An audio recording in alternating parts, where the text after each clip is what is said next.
Tell me when. Oh, I'm already gone. Oh, okay. Hey, everybody. We are going today to show you how to make milk toast and oyster stew. Because really they're the same recipe. And I'm not actually going to make milk toast today because, well, I'm not making it. What is that about? No, I did this. What does that mean? I want you to make milk toast. Oh, okay. I'm not making milk toast. He gave me the thumbs down.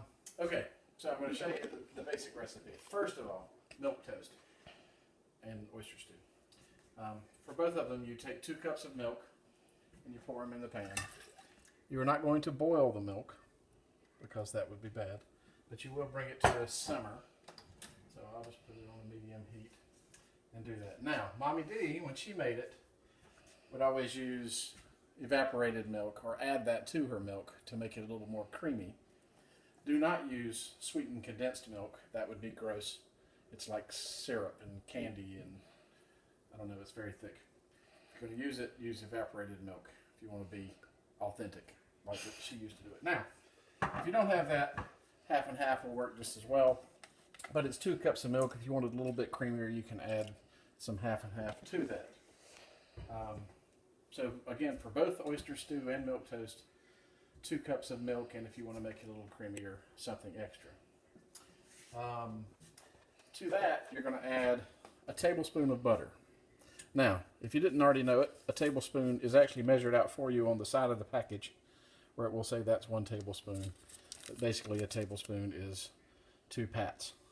So you toss that in there, and that's, you know, you can put more if you want. That's fine. Okay, so that's all you have to do for oyster stew, for milk toast, except that you have to add salt and pepper, and you do this for both of them. You're going to put enough salt to make it the right saltiness. It's about the only way I can put it. I don't know if this is the right amount. This could be not enough. It could be too much, but I don't think it is. So I'm going to sprinkle that in there. That was about a teaspoon. And then over the top of that, I'm going to sprinkle some black pepper. I don't know where my pepper grinder is, but we'll use this. And that is really all there is to milk toast. All right, you bring that up to where the oil is melted, the butter is melted, and you will taste it to make sure it tastes good. If not, add a little more salt. If you added too much salt, then you could add more milk to it to dilute it down. Okay, so the first thing you have to know about milk toast is that you have to use homemade bread. And normally your mom doesn't normally make loaves this small. She just had some left over and made a small loaf out of it. But this is what you would use. You have to use homemade, in this case, white bread. I guess other kinds would be all right. But that's what we've always had, homemade white bread. Mommy Dee's recipe, by the way. Another video? Maybe one day. Yes, one day. And you just cut it in slices and then, you know, toast it in the oven. And then you'll use that. Store-bought bread just doesn't work. That's nasty. So homemade bread. So Mom made that for y'all every year. Okay. Just as a heads up, we had a little glitch with the filming, and we had to. Not my fault. Camden's fault. This, you saw the amount of salt I put in it before.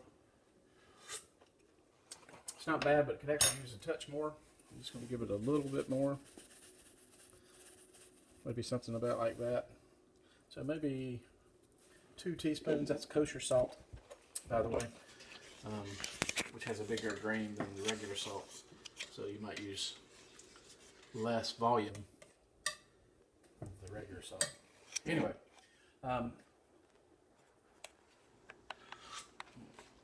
that's perfect. So this would be perfect for milk toast right now. So you just have that and your toasted bread, and that would be good. Okay.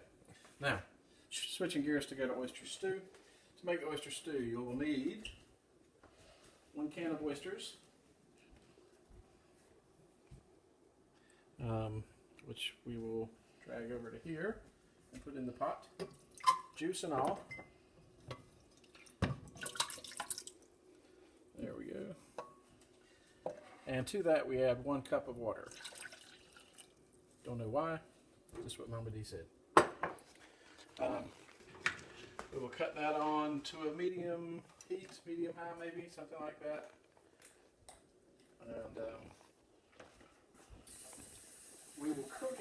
We will not boil it.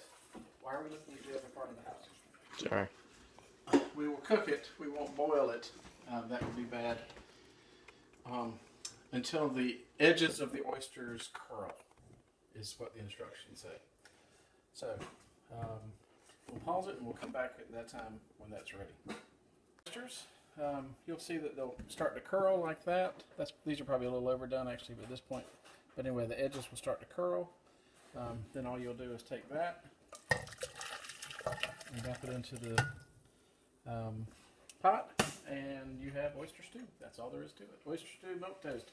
All there is to it is 2 cups of milk, tablespoon of butter, salt and pepper, and enjoy.